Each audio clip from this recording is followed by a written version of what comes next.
സുരക്ഷയുടെ ഭാഗമായി തിരുവനന്തപുരത്ത് നവകേരള സദസ്സ് നടക്കുന്ന സ്ഥലങ്ങളിൽ താൽക്കാലിക റെഡ് സോണുകൾ പ്രഖ്യാപിച്ച് തിരുവനന്തപുരം ജില്ലാ പോലീസ് മേധാവി. ഇവിടെ ഡ്രോൺ പറത്തുന്നതിന് അനുമതിയില്ല. വർക്കല, ആറ്റിങ്ങൽ, മംഗലപുരം ഉൾപ്പെടെ 9 സ്റ്റേഷൻ പരിധികളിൽ നടക്കുന്ന പരിപാടിയിലാണ് ഈ നിയന്ത്രണം ഏർപ്പെടുത്തിയിരിക്കുന്നത്. ഇന്നു മുതൽ 3 ദിവസത്തേക്കാണ് നിയന്ത്രണം. ഷെഫീദ് റാവുത്തർ വിശദാംശങ്ങളുമായി ചേരുന്നു. ഗുഡ് മോർണിംഗ് ഷെഫീദ്, അഗെയിൻ പറയൂ.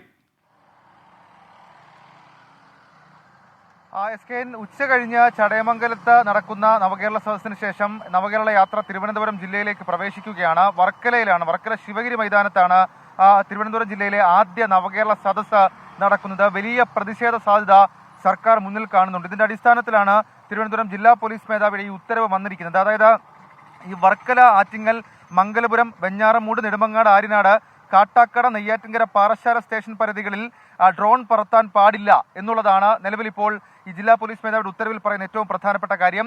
സദസ്സ് നടക്കുന്ന വേദി, പരിസര പ്രദേശം, ബസ്, നവകേരള ബസ് കടന്നു പോകുന്ന വഴികൾ എന്നിവിടങ്ങളിൽ ഡ്രോൺ പാടില്ല എന്നുള്ള കർശന നിർദ്ദേശം അത് ജില്ലാ പോലീസ് മേധാവി ഉത്തരവായി ഇപ്പോൾ ഇറക്കിയിരിക്കുന്നു. ഇന്നും നാളെയും മറ്റന്നാളും ഈ നിയന്ത്രണം തുടരും. കൂടാതെ തിരുവനന്തപുരം ജില്ലയുടെ റൂറൽ പരിധിയിലും സിറ്റി പരിധിയിലും ഇതിനോടകം തന്നെ ക്രമീകരണങ്ങൾ ഒരുക്കിയിട്ടുണ്ട്. പ്രതിഷേധ സാധ്യത മുന്നിൽ കണ്ട് കൂടുതൽ പോലീസ് സേനാ വിന്യാസം ഉൾപ്പെടെയുള്ള കാര്യങ്ങൾ നടത്തുമെന്നാണ് പോലീസിൽ നമുക്ക് ലഭിക്കുന്ന വിവരം.